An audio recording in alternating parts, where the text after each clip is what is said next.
CSS का नाम सुनते ही माइंड में एक प्रेशर फील होता है कि इसको करना बहुत मुश्किल है। क्या ये एक्चुअल में इतना मुश्किल है जितना इसको ज्यूम किया जाता है या नहीं? जी, CSS एक कॉम्पिटिटिव एग्ज़ाम है। It's there for a reason कि ये आपका स्ट्रेस मैनेजमेंट, ये आपकी कॉम्पिटेंस, आपका एकेडमिक्स, बहुत सारे लेवल पे आपको जज कर रहे होते हैं। सो इट्स डिफ़िकल्ट एग्ज़ाम और ये टफेस्ट है, not in Pakistan but for all the countries. ये एक जो है आपका नर्व का टेस्ट है और ये आप डिपेंड करता है कि आप उसको कौन कौन सी ट्रेड्स को लेके चलते हो। तो ये डूएबल है, ऐसा नहीं कि ये मुश्किल है, कर सकते हैं, but it requires lot of dedication.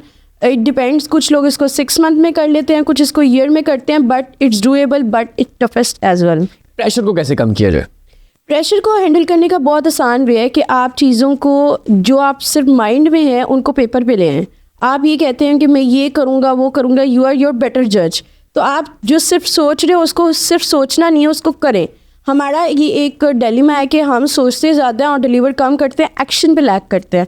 और ये सिर्फ ये चीज़ हमें लाइक आप समझ लें इनहेरिटेंस में मिलती है कि हम लोग सोचने पे ज़्यादा इत्तेफाक करते हैं और जब हम करने भी आते हैं हम परफेक्शन की तरफ जाते हैं, जबकि परफेक्शन होना ज़रूरी नहीं है, डू करना ज़रूरी है।